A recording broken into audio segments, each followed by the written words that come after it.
Reeves with Heart to Heart, presented by Cardiac Insight, and I have a very special guest with me today, CTO of Cardiac Insight and developer of Cardea 2020 and Cardea SOLO. Dr.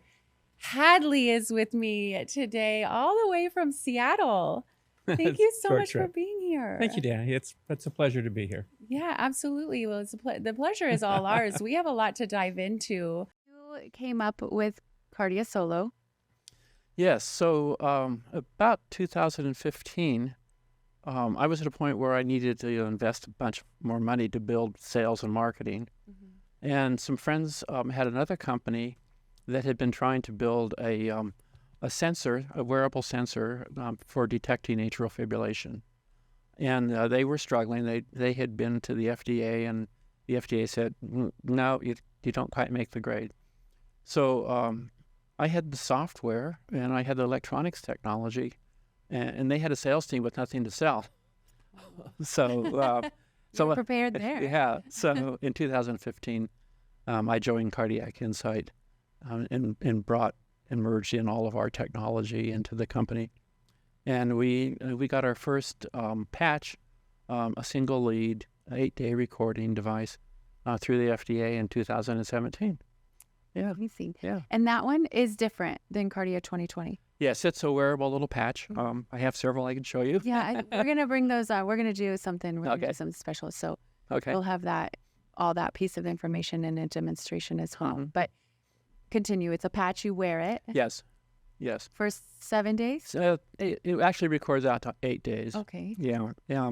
Very, very lightweight, simple to apply. And at the end of the recording period, there's a little recording puck. It's about, I don't know, size of a silver dollar. Okay. And we have a special harness that you can just drop that into, and it plugs right into your computer. And then the software automatically analyzes all of the data and gives the doctor a report within about 5 minutes. Wow. The industry standard right now is you send, that puck to a service center, and it's processed, and then the report is sent to the doctor. That can often be 4 to 5 weeks before the doctor gets the report, and there have been a number of cases where patients have died while they were waiting for the report. Now, here is the doctor felt that this patient needed monitoring to understand what was going on. So he obviously had a concern about the patient, but he or she didn't get anything back in a timely way. With our system, when the patient walks in, the doctor literally can have a report in 5 or 10 minutes. So it's a bit of a game changer. Yeah. Well, I don't have to ask you what sets you apart with that because you just told me, and that is pivotal. And you obviously want to get your results immediately. Yeah.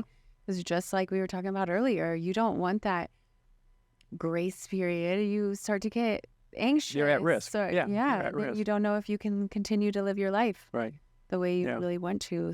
So, but the Cardea SOLO is only that's for like a regular heart, for just like an average. No, if you came to your doctor and said, I feel like the heart's jumping out of my chest, or, I'm having chest pains, or any number of things. And the doctor will normally take a 12-lead ECG, but that's only, as I said before, that's typically 10 seconds. You may or may not be having any kind of a condition in that little window. With the wearable monitor, we're looking for transient abnormal things. Are you having beats that originate in the ventricle where they shouldn't start, ventricular beats?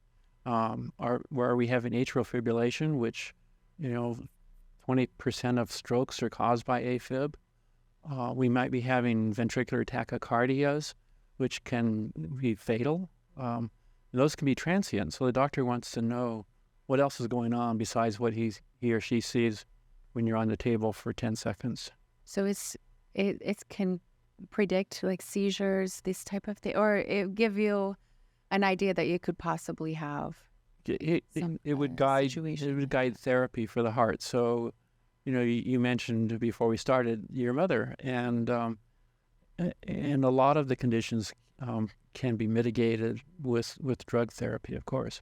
Atrial fibrillation for sure. There's beta blockers that slow the heart, which prevent arrhythmias from developing. So there's a number of things, but you've got to get the data to begin with just to know what of a dozen different things that go wrong with the heart or more is present in the particular patient. What do you see for the future of Cardiac Insight? Well, we're building a next generation product. I'm super excited about that. We've added features that will support research that I'm particularly interested in, but I think a lot of our colleagues and users are as well. We're starting a study at Minnesota Heart on something called QT. So in QT, when the heart beats, the heart depolarizes, and then it has to recharge and be ready for the next beat. Oh. So it's kind of like it has stored up energy, it uses it to beat, and then has to recharge the batteries. Right. And so the interval from when it starts to beat until it's ready to beat again is called QT, from the onset to the end. And that interval should and does dynamically change with heart rate. The faster your heart beats, the faster it has to recharge. So that interval changes. Some people have something called long QT. It's a very prolonged discharge-recharge cycle, and it's one of the things that causes sudden death. Okay. And so there's a growing interest in how do we better understand the dynamics of QT. And so I think it's an area that has not had a lot of research. I think it's going to be exciting to do. And that's the new project that you're coming up with. Yeah, this new project. So we have a cohort of long QT patients and normal patients. And so we'll put sensors on both and see what we find. I think it's going to be fun. Yeah, that's exciting. I love that it's going to be fun. I love that. You have to have people that are so passionate. We talked about this earlier. Sure. You feel like this is not a job to you because you just love. Some of it's a hobby. What you do. Like, you love learning, and that's exactly what we need. And I kind of want to go back. We talked a little bit about it, the campaign that we're all creating here within Cardiac Insight to bring more awareness, especially in the athletic world. Sure. Tell me a little bit about what you expect the message to be. A test, an ECG with our device is a very low cost. We have parents who have lost a child who have formed an umbrella organization called Parent Heart Watch. And so all of these parents have lost a child, and they start a foundation typically, often starting with putting AEDs into schools and so forth.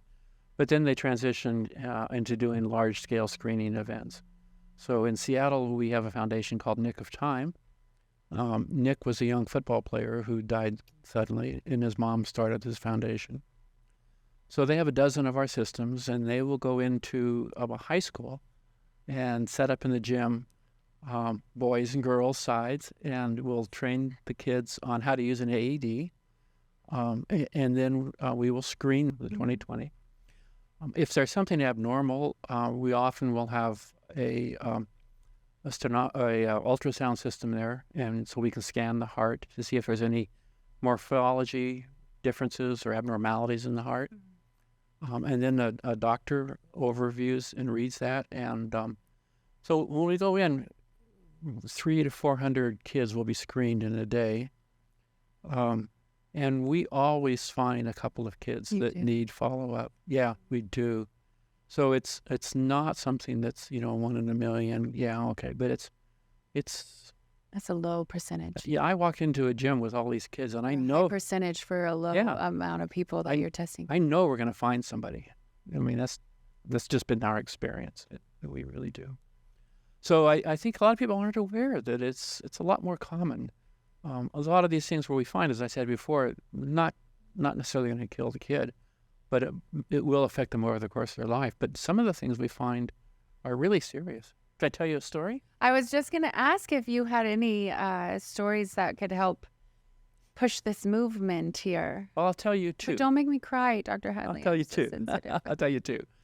When we were building the system, I would try to get an ECG from anybody that would sit still, Oh, okay. just to, to test it as we were going along. And my son was home from college, and I took a record, and it was abnormal. So I sent it down to Vic, and Vic said, I think he has an ASD. That's an atrial septal defect. That's a hole between the upper two chambers of your heart. And so we had our son tested, and sure enough, he had a 15 millimeter hole between his left and right sides. And the doctor's prognosis was that without closure, he would probably have atrial fibrillation in his 40s and heart failure in his 50s. No way. Yeah. So I took my wife out for dinner one night, and I said, what would you give to add a couple of decades of productive life to your child? And so you went ahead and... We had to close, of course. Yeah. Yeah. Oh, my goodness. Yeah. Your own son. Yeah. So that's like a huge driving force. Yeah, I figure if I don't get anything else out of this, saving your son's life is everything. Yeah. And do you hear from parents who have done the screening on their kids? Oh, yeah. Hear Oh, yeah. review or any kind of feedback? Yeah. Well, I'm sure they're always everybody's so appreciative. grateful. Yeah. Exactly. Yeah. Of course, it's a shock. It was a shock for us. Right. But, yeah, they're very grateful. And how's your son doing now? He's great. He's actually now an attending cardiologist. No, yeah, that's amazing. Yeah. Who would have thought, something like that would inspire him to also Yeah. help save lives? Another story, there's lots and lots of stories, but another story, with Nick of Time, we were doing a screening in South Seattle area, which is largely a minority neighborhood. And we had this young black athlete. We tested him, and he had two abnormalities in his heart. He had something called Wolff-Parkinson-White. It's a auxiliary pathway in the heart, which can trigger electrical storms or get the heart disorganized. And he had something called hypertrophic cardiomyopathy, and often those two things go together. But that means his heart muscles were too thick, and the wave front is the heart starts to contract as it passes through that large thickness of heart can get disorganized and can die. So he had a serious problem, and as we checked out, he had two close relatives. I think one was a cousin and a brother, who also had died a sudden death. And because of the area where they lived and so forth, they were written off as probably drug use. Oh my gosh. Not at all.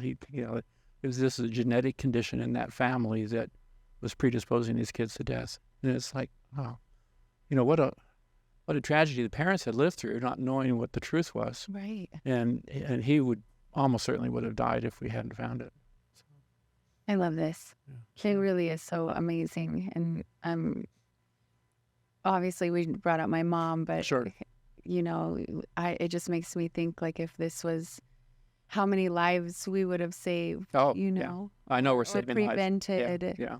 So Yeah. thank goodness for technology. Thank goodness for you and Vic. And We're starting to do some work with the Department of Defense for screening recruits. They have about 30 systems, and we're starting to get preliminary results back from them. But they're just over the moon excited about, how accurate the system is, and that they're finding, young soldiers with real issues. Well, yeah. oh my gosh, you could be like doing unsolved mysteries.